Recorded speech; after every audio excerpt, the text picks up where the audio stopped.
खूप दिवसापासून वाट बघितली होती, तो आला आता क्षण. तर आता रक्षाबंधन आलेलं आहे जवळ, त्यासाठी मी इथं मेहंदी काढून घेतली. तर आज आहे वरदलक्ष्मी, तर इथे मी त्यासाठी तिथं छान अशी छोटीशी पूजा करून घेतली.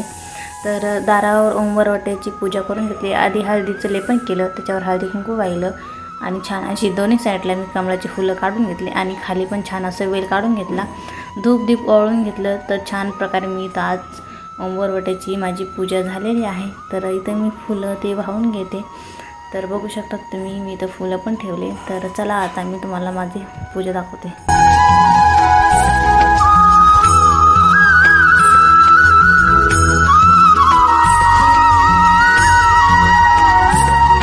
तर इथं हळूच आमची देविका पाठीमागून येते आणि थोडीशी रांगोळ मोडायला बघते. खुशी पण कॅमेरा चालूच, पण खुशीचं लक्ष होतं, तर ती बघत होती नुसतं. आणि इथं मग मी स्वयंपाक करायला होते. तर बघा, माझी देविकाने सगळी पोळी मी अर्धी बनवली होती, ती सगळी खराब करून टाकली. खरंच ना, खूप पोळी मधामधात करतात, पण जाऊ द्या, असं वाटतं ते पण आपल्यासोबत स्वयंपाक शिकून घेतात. तर चला आता इथं मी माझी पूजा करून घेते. आज आहे शुक्रवार, तर आज वरदलक्ष्मीचा उपवास राहतो. तर हे आपल्या घरात सुख शांती समृद्धी, घरात लक्ष्मीचा वास करण्यासाठी हा वर्षातून एकदाच उपवास येतो. ते नेहमी स्त्रियांनी केलाच पाहिजे. मला माहीत नव्हता, पण ह्यावेळेस मी खरंच खूप व्हिडिओ बघितले, तर माझ्याही मनात आलं, त्यासाठी मी हा उपवास आज करत आहे. तर ही जरा साधी सोपीच पूजा आहे, तर वेगळी आहे थोडीशी. जसं आपण वैभव लक्ष्मीची किंवा संतोषी माताचे उपवास करतात तसेच आहे.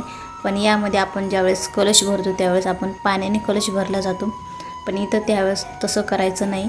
तर इथं आपल्याला धनधान्याने आपल्याला हा कलश भरायचा आहे. तर इथं मी लक्ष्मी मातेचा फोटो छान स्वच्छ पुसून घेतला. गणपती बाप्पाची मूर्तीचा अभिषेक करून घेतला फक्त पाण्याने. त्याला हळदी कुंकू वाहिलं, अक्षता वाहिला आणि गणपती बाप्पाची अगोदर पूजा करून घेतली. तर अभिषेक करताना इथं आपल्याला ओम गण गणपती नमः किंवा गणपती आर्तशीर्ष म्हणायचं राहतं. तर मी इथं गणपती आर्तशीर्ष एक वेळा म्हणून घेतलं. नंतर मग माझ्याकडं महालक्ष्मीची आणि गणपती बाप्पाची मूर्ती होती, तर मला समजत नव्हतं ते दोन्ही सोबत असल्यामुळे मी त्यांचा अभिषेक कसं करू. पण मनात श्रद्धा ठेवली आणि मग आधी महालक्ष्मीचा अभिषेक करून घेतला आणि परत मग दुसरा गणपती बाप्पाची मूर्ती घेतली आणि त्याचा पण अभिषेक करून घेतला. तर इथे छोटासा चौरंग होता, त्यावर अक्षता ठेवला आणि महालक्ष्मीची आणि गणपती बाप्पाची मूर्ती मी ठेवली वरती. हळदी कुंकू वाहिलं, अक्षता वाहिला, फूल वाहिलं. तर अशा प्रकारे मी इथं महालक्ष्मीच्या मूर्तीची पूजा करून घेतली.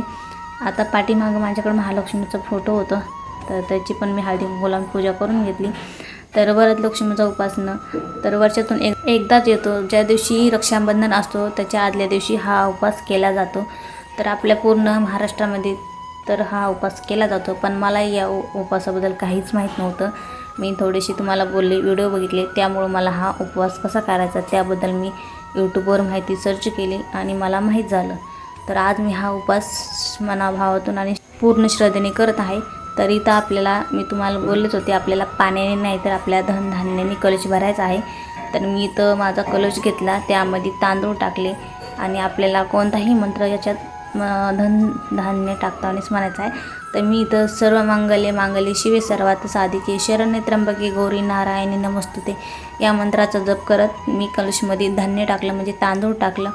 वरती 5 पानं ठेवले. अशोक करायचे, माझ्याकडे आंब्याचे नव्हते त्यासाठी. इथं नारळ घेतलं, स्वच्छ धुवून घेतलं, मी त्याला हळदी कुंकू लावून घेतलं. अशा प्रकारे आता मी हे कलशमध्ये नारळ ठेवून देते. तर आता मला इथं कलशाला साडी नेसवायची होती, तर मी माझ्याकडं ब्लाऊज पीस कोरा होता, तर त्याला मी अशा छोट्या छोट्या प्लेट पाडल्यात, तर ज्याने की एक साईड मिऱ्या बनतील त्यानुसार. तर बघू शकतात मी अशा प्रकारे प्लेट पाडल्या आणि त्याला वरतून एक टाचन पिन लावली. तर टाचन पिन वरून एक लावायची आपल्याला आणि आतमध्ये एक लावायची. तर मी इथं तुम्हाला दाखवते. अशा प्रकारे मी इथं टाचन पिन लावली. तर आता मी हे जे टाचन पिन लावली ती नारळवरती एक साईड ठेवून देते. तर मी हे मार्गशीर्ष महिन्यात असं उपवास केले होते, तर मला थोडं म्हणजे बऱ्यापैकी जमतं मला असं कलशाला साडी नेसवायला. तर बघू शकता तुम्ही, इथं मी कलशाला साडी नेसवली. आता दोन्ही साईडून पाठीमागून थोड्याशा प्लेट घेते आणि तिथं पण काठीपिन लावून देते. तर बघू शकतात आपली साडी म्हणजे मिऱ्यात बनलेल्या आहेत. आता मी नारळाला माझा मुखवटा होता महालक्ष्मीचा ते तिथं लावते. तर खरंच खूप छान वाटत होतं आणि मन पण प्रसन्न होत होतं. जशी जशी मी पूजा करल तशी तशी तर मी मुखवटा लावला आणि आधीच हळदी कुंकू लावून घेतलं, कारण आपल्याला सुरुवात करायची होती त्यासाठी. तर इथे मी ज्वेलरी ठेवत होते, पण नंतर म्हणलं असं नाही चांगलं वाटणार की त्याला. मग नंतर परत एक ब्लाऊज पीस घेतला आणि मग वरती तिला घोंगट म्हणून तिच्या डोक्यावरती ठेवला, म्हणजे पदर म्हणून ठेवला. तर बघू शकतात मी अशा प्रकारे मी महालक्ष्मीला साडी नेसवली. तर खरंच खूप छान वाटत होतं. तुम्हाला पण माझी पूजा कशी वाटते तर कमेंटमध्ये मला नक्कीच सांगा. आणि इथं मग महालक्ष्मीच्या डोक्यावर मी चुनरी ठेवली, तर खरंच खूप छान वाटत होती आणि घवघवीत अशी पूजा वाटत होती, मन प्रसन्न करणारी. इथं नंतर मग आमच्या इथं झाडे लावायला चालू होते. तर तिथं अगोदर सगळे लोक घाण टाकत होते, पण आमच्या इथले एक सोसायटीचे सर आहेत, तर त्यांनी इथं झाडे लावायचा प्लॅन केला. तर खरंच खूप छान वाटत होतं. तर सगळ्यांनी इथं झाडे लावली. तर आमच्या सगळे सोसायटीतले चालू होते आणि मलाही बोलवलं होतं, त्यामुळं मी पण गेले होते. तर इथं मग नंतर पूजा करता करता जावं लागलं मला. तर मी म्हणजे पूजा मांडून गेले होते. आल्यानंतर आरती केली आणि मग नंतरची सेवा मला नंतर करायची होती, कारण देविकाला स्कूलमधून आणायचं होतं, त्यासाठी इथे मी आरती करून घेतली. तर देवीला आरती ती दिली. तर इथं नमस्कार पण करून घेतला. तर अशा प्रकारे माझी पूजा झाली. तर चला तुम्हाला दाखवते माझी पूजा.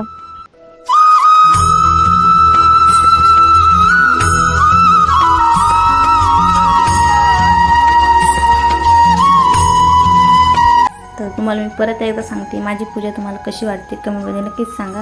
आणि तर देवाला नैवेद्य द्यायचं होतं. तर देवांना लवंग आणि इलायची अतिप्रिय आहे, त्यांना ह्याचा नैवेद्य दिला जातो. ड्रायफ्रूट आपण जे काही आपल्याकडं असेल ते सध्या देऊ शकतो. आपल्याला इथं खीर करायची राहते, ते पण खीराचं नैवेद्य देऊ शकतो आपण. तर मी हे सगळं रात्री करणार आहे. तर इथं मी नंतर देविकाला आणायला गेले स्कूलमधून. तुम्ही बघितलं मी गेली की तिला खूप घाई होती लवकर घरी यायची. तर त्यावेळेस नाही इथं खूप काही चालू होतं, म्हणजे इथं काहीतरी देवीची मिरवणूक चालू होती, पण कशाची होती ती काही समजत नव्हतं. तर आम्हाला तिथून काही जाता येत नव्हतं, म्हणून आम्ही तिथंच बसलो. आणि तिथून खुशीला आणि देविकाला पण येऊ वाटत नव्हतं, कारण त्यांना पण खूप मजा येत होती हे डान्स करताय सगळेजण बघायला. तर मला काही समजत नव्हतं पण हे काय चालू होतं. तुळस घेऊन चालले होते, पण आता तर कशाची वारी पण नाही ते पण समजत नव्हतं. तर ठीक आहे, जे असेल ते असेल म्हणलं, आपण बघूया. तर हे डान्स करत होते, तर खूप छान वाटत होतं. तर आम्हाला काही जाता येत नव्हतं, म्हणून आम्ही थोडंसं तिथं बसून घेतलं. आणि नंतर ही खुशी देविका म्हणत होती घरी नाही जायचं, तरी पण थांबायचंच असं बोलत होत्या. तर म्हटलं चला, म्हटलं मला उपवास आहे. तर आम्ही घरी आलेला अगोदर इथं फळं खाल्ले, ॲपल खाल्लं आणि इथं थोडीशी ऑरेंज आणलं होतं, ते पण खाल्लं. तर इथं आमची खुशी नव्हती आलेली. तर देविकाला म्हणलं तिला बोलू ना, पण ते म्हणते आधी मला खाऊ दे, नंतर तिला बोलून आणते. तर इथं आम्ही दोघी अगोदर खात होतं. तर लगेच थोड्या वेळाने खुशी आली. खुशीनं आज खूप चिडचिड करत होती. का करत होती काय माहिती. तिला काय झालं होतं, आम्ही देविकाला स्कूलून आणत होते ना, तेव्हा ती गुडघ्यावर 2 वेळेस पडली. तर तिच्या गुडघ्याला लागलं, तेव्हापासून तिला तापही आली आणि तिच्या जिभेला असं तोंड पण आलं, म्हणजे फोडा आलेत. तर तिला काही खाता येत नाही, 2 दिवस झालं. तर तिला काही खाता येत नाही, तिला भूक लागलेली होती, त्यामुळे तो खूप परेशान करत होती. आज माझा भाव आला होता माझ्या रक्षाबंधनसाठी. तर ते आला होता, त्याला जेवायला साधा आणि सिंपलच केलं होतं. तर इथं मग माझी पूजा ती सगळी झाली होती. तर मी थोडीशी सेवा केली इथं, म्हणजे मी देवीची ओटी ती भरून घेतली नंतर आल्यावर. आणि आज वरदलक्ष्मीचा उपास आहे, तर आपल्याला वरदलक्ष्मीची कथा ऐकायची असते, त्याच्याशिवाय आपल्याला हा वरदलक्ष्मीचा उपवास पावत नाही. म्हणजे त्याची आपल्याला कथा ऐकली तरच आपला उपवास पूर्ण झाला असं त्याचा अर्थ आहे. तर इथं मी नंतर स्वयंपाकाची तयारी करत होती. आमच्यासाठी मी इथं वरण भात आणि नैवेद्यासाठी मी खीर बनवली होती. तर आज माझ्या भावाला माझ्या हाताची कांद्याची चटणी खायची होती, त्याला खूप आवडती. तर मी इथं कांदा कट करून घेतला आणि त्याच्यामध्ये लसूण टाकला, लाल तिखट, धने पावडर, चवीपुरतं मीठ, हे सगळं मी मिक्स करून घेतलं, म्हणजे बारीक कुटून घेतलं. आणि नंतर आपल्याला ह्याच्या शेंगदाण्याचं कूट टाकायचं. तर खरंच खूप छान लागते. गावाकडं आमच्या इकडं ना कधीही शिळी भाकर जर राहिली ना आपल्याकडं, तर अशी चटणी केली जाते. तर सगळ्यांना आवडते ही रेसिपी, तुम्ही पण नक्की एकदा ट्राय करून बघा, खरंच खूप छान लागते. आमच्याकडे अजूनही सध्या ही रेसिपी म्हणजे खूप फेमस आहे. मी अजूनही गावाकडे गेले की मी माझ्या आईच्या हाताने ही चटणी बनवून घेते, कारण मला खूप आवडते. तर इथं चटणी बनवून तयार आहे. इथं माझा सगळा स्वयंपाक झालेला आहे. भाकरी बनवल्या होत्या, वरण भात, खीर आणि कांद्याची चटणी. तर इथं वरण पण उकळत होतं आणि इथं मी साधी आणि सिंपलच खीर केली होती.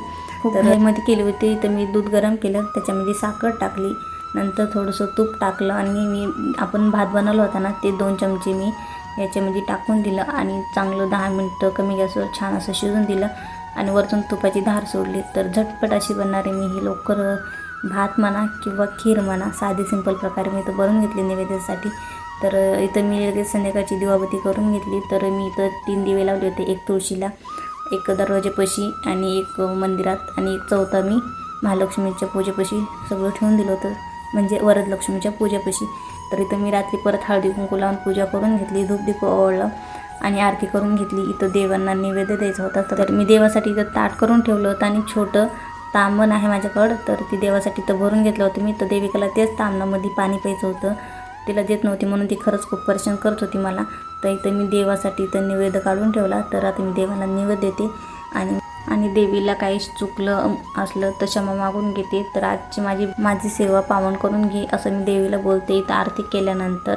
तर बघू शकता तुम्ही माझी अशी पूजा झाली होती सकाळची आणि संध्याकाळची.